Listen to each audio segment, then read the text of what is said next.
Alors à la base, je suis un garçon très timide. Et ça faisait vraiment un gros contraste dans ma vie, parce qu'en même temps, j'étais gymnaste de haut niveau. Donc d'un côté, j'étais super à l'aise, et de l'autre côté, socialement, notamment avec les filles et dans toute situation sociale, j'étais hyper timide. Et pour illustrer ça, je peux donner un exemple.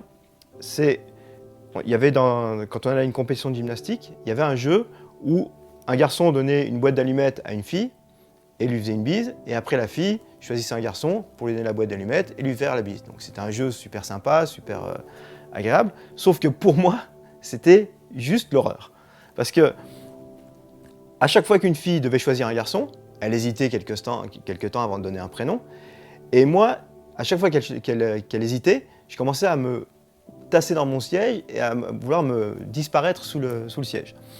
Et au moment où la fille donnait un prénom qui était autre que le mien, je me sentais tranquille. Ce qui paraît paradoxal parce que ça devrait être l'inverse. Et donc le jeu a continué comme ça, et au fur et à mesure, j'étais de plus en plus en train de m'effondrer, jusqu'au moment où c'est la fille dont j'étais secrètement amoureux qui a eu la boîte d'allumettes. Et là, donc, elle a hésité avant de trouver quelqu'un, et au fur et à mesure qu'elle hésitait, moi j'ai l'impression que ça a duré des heures, tellement j'étais tendu, et elle a annoncé mon prénom. Et quand elle a annoncé mon prénom, je ne sais pas ce qui s'est passé, mais j'ai eu une espèce de panique qui m'a pris. Je me suis réfugié sous le siège du bus, mais vraiment en boule, et en disant « Laissez-moi tranquille, laissez-moi tranquille, laissez-moi tranquille », jusqu'à ce qu'on arrive à l'arrivée. Et ils ont beau essayer de venir, même la fille elle est venue me rechercher, pas moyen de me faire sortir. C'est que quand le conducteur de bus a décidé de vouloir partir avec moi, que je suis enfin sorti du bus pour aller à ma compétition. Et donc, cette différence entre d'un côté super à l'aise, de l'autre côté très mal dans ma peau, a fait que j'ai voulu travailler sur moi, j'ai voulu travailler sur cette timidité. Donc je me suis lancé plein de défis. Dès que j'avais un truc qui me faisait peur, je disais j'y vais quand même, et je me lançais tout le temps des défis comme ça, jusqu'à arriver à faire du théâtre, jusqu'à arriver à faire de la chanson, jusqu'à arriver à faire des choses comme ça, pour dépasser cette timidité.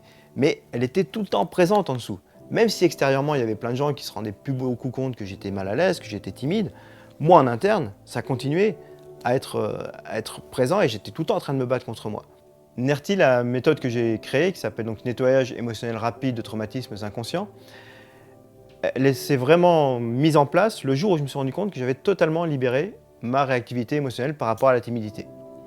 C'est arrivé un jour où il y avait une animation près de chez moi d'un artiste qui proposait de faire de l'improvisation au piano. J'ai jamais joué de piano, et j'étais avec ma compagne ce jour-là, et du coup, par défi, comme d'habitude je me lançais des défis, je me suis dit allez, j'y vais. Donc j'ai levé la main, le mec m'a dit de venir, et je pensais que j'allais avoir mon cœur qui allait battre, que j'allais avoir les suées, que j'allais des choses comme ça, mais que j'allais essayer de le contrôler. Et donc j'y suis allé, et à mon grand étonnement, il n'y avait rien de ces manifestations.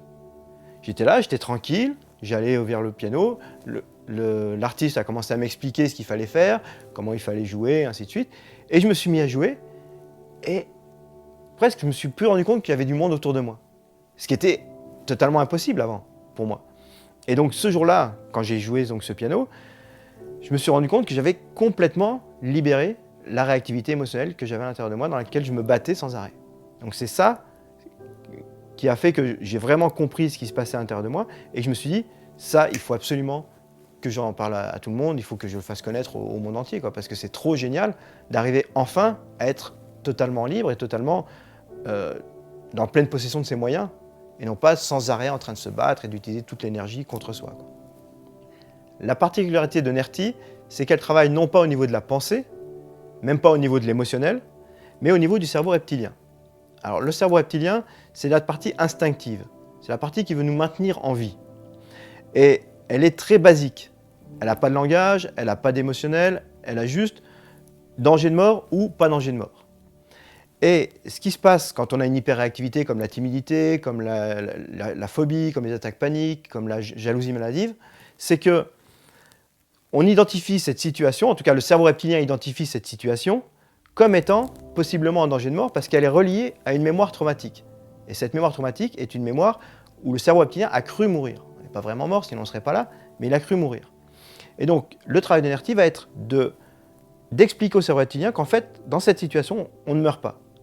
Et comme il est très basique et très on-off, une fois qu'il s'est rendu compte qu'il ne mourrait pas, il arrête complètement de réagir, instantanément.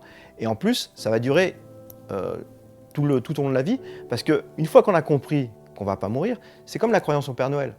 Si tu crois au Père Noël et qu'à un moment tu n'y crois plus, bah, tu ne peux pas revenir en arrière. Tu ne peux pas recroire au Père Noël.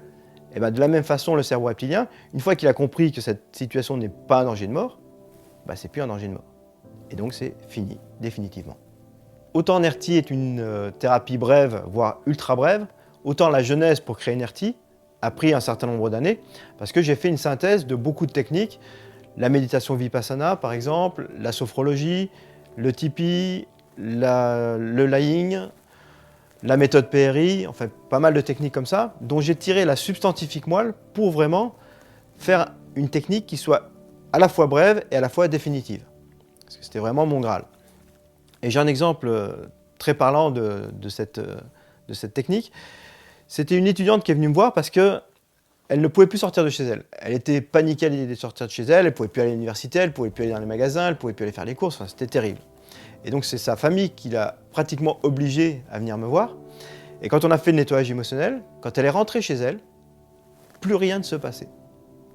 Toutes les choses qui lui faisaient peur, elle ne comprenait même plus pourquoi elle avait eu peur de sortir de chez elle, d'aller dans un magasin. Ça lui paraissait complètement aberrant. Et elle est revenue quand même la semaine d'après parce que sa famille l'a obligée à revenir parce qu'ils avaient peur que ça ne dure pas. Alors qu'en fait, une fois que le cerveau reptilien a compris que cette situation n'était pas un danger de mort, ben, il ne peut pas revenir en arrière. Donc c'est vraiment fini, c'est définitif. À force de travailler sur le nettoyage émotionnel, je me suis rendu compte que la demande était vraiment énorme. Et les statistiques montrent qu'il y a 10% de la population qui est en but à des phobies à un moment dans sa vie. Donc comme je ne pouvais pas, moi, suivre toutes ces personnes, je me suis dit que la meilleure solution, c'était d'avoir une autonomie, qu'ils soient capables de le faire par eux-mêmes. Donc j'ai créé un processus qui permet aux gens d'avoir les mêmes résultats, d'avoir les mêmes bénéfices chez eux en autonomie. Et pour ceux qui veulent comprendre encore mieux ce processus, j'ai créé une série de vidéos que tout le monde peut consulter gratuitement sur le site de NERTI.